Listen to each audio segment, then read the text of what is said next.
Mesdames et messieurs, bonjour et bienvenue dans le Focus Eco. Le Conseil de Banque al-Maghreb décide de maintenir son taux directeur inchangé à 2,25%. La Banque centrale qui révise également à la hausse sa prévision de croissance de l'économie marocaine pour l'année 2025 et table désormais sur une croissance de 4,6% avant de se stabiliser en 2026 à 4,4%. Des perspectives économiques qui restent globalement positives, mais aussi influencées par l'incertitude économique mondiale liée aux tensions géopolitiques et aux politiques commerciales. Nous allons analyser la situation avec Mostafa Al-Jay. Vous êtes professeur d'économie monétaire à l'université Hassan II de Casablanca. Vous êtes également ex-banquier. Bonjour et merci d'être notre invité. Bonjour Madame Khemlichi, tout le plaisir est d'être pour moi et d'être parmi vous et parmi vos téléspectateurs. Merci d'avoir accepté notre invitation. Alors, contre toute attente, on va dire, finalement, le taux directeur est maintenu. On reste donc sur le taux de 2,25%. Certains s'attendaient à une hausse qui pourrait freiner la croissance, d'autres s'attendaient à une baisse, mais finalement, c'est le choix de la prudence qui a été fait par la Banque centrale, n'est-ce pas ? Tout à fait, donc je rejoins un petit peu votre constat. Je pense que le Conseil de Banque al-Maghreb a fait preuve de sagesse et il a maintenu donc le taux directeur inchangé à 2,25. Je voulais juste rappeler un petit peu, faire un peu de pédagogie vis-à-vis de vos téléspectateurs. Donc, comme vous le savez, le taux directeur, c'est le taux auquel la Banque centrale avance les liquidités aux banques commerciales, ce qu'on appelle en économie la monnaie banque centrale. Et c'est ce taux qui impacte le taux de sortie, c'est-à-dire le taux auquel les ménages, les entreprises et les administrations s'endettent auprès du système bancaire. Alors, cette décision, elle est complètement justifiée et moi-même, je l'avais prévu chez un autre journaliste, votre confrère, hier matin, puisqu'il y a deux données. La première, c'est qu'effectivement, l'économie marocaine se porte globalement assez bien. Il y a une accélération de la croissance. Donc, on parle maintenant même au-delà de 4, ce qui est un peu réjouissant. Bien évidemment, surtout au niveau des secteurs non agricoles. Même sur le volet agricole, grâce aux dernières pluies de mars, alhamdoulilah, on va avoir, on parle de 45 millions, donc ce qui est relativement moyen par rapport aux années précédentes et par rapport à 5 ou 6 années de sécheresse consécutives. Donc, les agrégats macroéconomiques sont bons, les exportations augmentent, le tourisme se porte bien, les transferts des Marocains du monde, même s'il a légèrement baissé, il reste quand même, il soutient un petit peu notre balance de paiement. Les crédits à l'économie se portent bien, on est à plus 5%. Donc, il y a, si vous voulez, un frémissement de croissance économique, et surtout que suite aux orientations de Sa Majesté, tous les chantiers structurants que le Maroc lance, essentiellement le secteur de BTP et tout son écosystème, tirent l'économie marocaine vers le haut. Des indicateurs, donc des indicateurs qui sont au vert, une dynamique aujourd'hui, vous l'avez très bien dit, positive. Voilà. Le taux d'inflation est maîtrisé, comme vous le savez. Et on parle d'1% d'inflation à peu près, selon donc, la dernière annonce qui a été faite.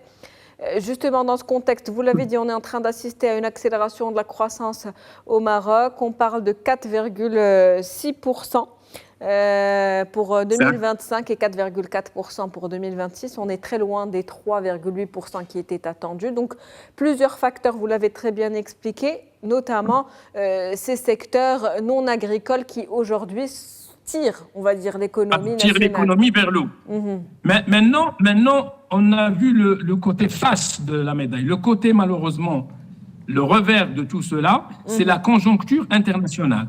Et comme vous le savez, il y a de fortes tensions géostratégiques au niveau mondial. On n'a qu'à voir, heureusement, je dirais que cette guerre entre Israël et l'Iran, donc c'est un petit peu apaisé et j'espère même arrêté. Mais les tensions géostratégiques restent toujours là. Comme vous l'avez suivi, je vous donne l'exemple, par exemple, du cours du pétrole. On était à 65 dollars avant cette guerre et on est passé à 75. Et si, par malheur, il y avait le blocage du passage d'Ormuz au niveau de l'Iran, on allait atteindre les 120. On allait atteindre les 120 dollars. Alors, vous imaginez, madame, l'impact catastrophique sur toutes les économies qui ne sont pas productrices de pétrole, entre autres le Maroc. Donc, une économie nationale qui est consolidée, mais qui reste quand même assujettie aux fluctuations internationales et aux tensions géopolitiques, justement, qui peuvent impacter d'un jour ou l'autre ces prévisions qui ont été faites donc, suite à ce conseil de Banque al-Maghreb. Justement, maintenant... Alors, si vous permettez juste de terminer l'idée, donc comme il y avait le côté interne relativement positif, mais la conjoncture internationale et ces tensions qui sont un petit peu, voire même, je dirais, une faiblesse même maintenant de l'économie européenne, qui est donc notre premier partenaire, et il était tout à fait logique que le Conseil de Banque al-Maghreb, vu sa sagesse, garde le statu quo. Comme il a dit M. Louali, nous suivons de très près. On est prêt à réagir si les choses s'améliorent, mais c'est la prudence qui a primé et c'est une décision très, très sage. Vous savez qu'il y avait une enquête au niveau de la Banque of Africa. Ils avaient questionné une centaine d'institutionnels et 21 avant cette guerre prévoyaient une baisse du taux directeur. Mais il n'y avait que 22% qui pensaient que le taux allait augmenter, voire baisser. Mais comme il y a eu cet événement géostratégique, la prudence était de rigueur et le Conseil a décidé de maintenir le taux directeur à 2,25. Justement, si on devait parler de ce maintien, monsieur El-Jaïd, du maintien du taux directeur, des prévisions de croissance pour l'année 2025 qui ont été revues à la hausse, quel impact, comment ça influence aujourd'hui l'investissement au Maroc, notamment les IDE, les investissements directs étrangers? Alors, je vais vous dire, donc les IDE, vous avez vu les chiffres, il y a une nette amélioration. Le Maroc commence à se positionner comme un hub stratégique. D'abord, nous avons... pour moi, c'est le plus important, c'est la stabilité, grâce donc à la vision de Sa Majesté. Et donc la stabilité, c'est très important. Nous avons beaucoup de grands groupes qui rapatrient leur investissement vers le Maroc. Il y a aussi, il ne faut pas oublier, on en a parlé, ces tensions commerciales entre les États-Unis et la Chine et ces approches ultra-protectionnistes du président Trump qui perturbent aussi un petit peu le commerce mondial. Vu que nous avons des taux relativement favorables en termes de droits de douane, beaucoup de groupes viendront s'installer au Maroc, faire du Made in Morocco et exporter sur le marché américain. Vu les bonnes relations que nous avons avec les États-Unis, ça peut être une opportunité. Et si vous voulez, je pense qu'on aura plus d'IDE, vu que nous avons des grands chantiers structurants, vu que nous avons une position stratégique importante qui est un hub vers l'Afrique, avec le nouveau port de Dakhla où je me trouve actuellement. Donc c'est une ouverture sur les États-Unis et les pays du Golfe. Donc le Maroc se positionne vraiment comme un acteur majeur sur le plan du commerce mondial. Un acteur clé, une économie qui reste tout de même résiliente malgré, pour l'instant, l'incertitude économique qui règne dans le monde. Tout à fait. Il y a un autre élément important, si vous avez suivi la conférence de M. Louali, c'est que les dernières baisses commencent à voir leurs résultats sur le taux de sortie des crédits. Le taux moyen débiteur entre les ménages et les entreprises, on est à 4,98.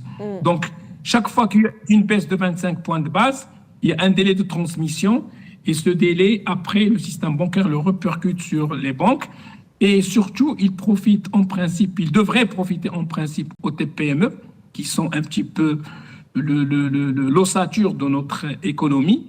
Et cette TPME, Banque al-Maghreb fait mieux, il demande aux banques de les financer et Banque al-Maghreb les refinance à 2%. D'ailleurs, M. Louaïd Banque al-Maghreb a demandé est-ce qu'il y ait une étude très, très pointue sur l'accès des TPM au financement.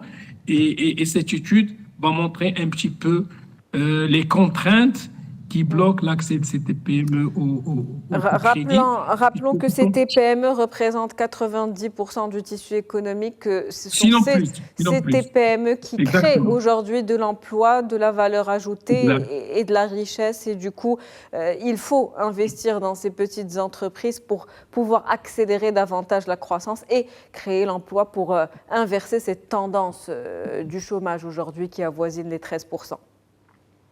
Tout à fait, exactement. Donc, en conclusion, je pense que l'addition de Banque al-Maghreb est très sage. Le wait and see, on observe, parce que les tensions inflationnistes, ce qu'on appelle l'inflation importée, est toujours là. Il y a un soutien indéfectible de Banque al-Maghreb et du système bancaire à la croissance, à l'accélération de la croissance économique, et surtout aux grands chantiers structurants qui attendent le Maroc fin 2025 et surtout les échéances 2030, avec tous les effets d'entraînement économique, cela va générer aussi bien au niveau de la croissance, au niveau de l'emploi, au niveau donc de nos secteurs, si vous voulez, ou notre économie marocaine. Monsieur El Jay, vous parliez tout à l'heure de taux de sortie quand vous faisiez référence au crédit, notamment ceux qui sont pris donc, par les ménages. Quel impact aujourd'hui ces décisions sur le pouvoir d'achat justement ? Donc, l'idée, c'est que quand Banque al-Maghreb baisse le taux directeur, comme c'était la fois dernière, cette baisse de 25 points de base se répercute sur les taux de sortie, c'est-à-dire les taux facturés aux clients. Parce que les banques, ils font de l'intermédiation. Et donc, la dernière baisse a eu un effet positif sur les taux débiteurs, puisque les entreprises et les ménages s'endettent un peu moins cher. Et on est à un taux de sortie moyen de 4,98. Et ça relance aussi les crédits. Quand les taux sont élevés, les ménages ne s'endettent pas parce que ça leur coûte cher. Même les entreprises n'investissent pas et ne s'endettent pas parce que le coût du financement devient élevé. Donc, pour booster l'économie et la croissance, il faut avoir des taux d'intérêt relativement bas. Mais la contrainte, c'est que si on baisse trop le taux, on relance trop la consommation et on a des tensions inflationnistes. Donc, Banque al-Maghreb regarde tous ces éléments et essaie un petit peu de répondre d'abord à leur première mission, qui est l'inflation. Et c'est pour cela que je pense que le Conseil a été sage et il a voulu faire le wait and see, le statu quo. Monsieur Louali a dit, nous observons de très près ce qui se passe, parce que les tensions géostratégiques, c'est tous les jours. Chaque matin, on a une nouvelle. J'espère que l'Omar se calme un petit peu et cette guerre sera derrière nous.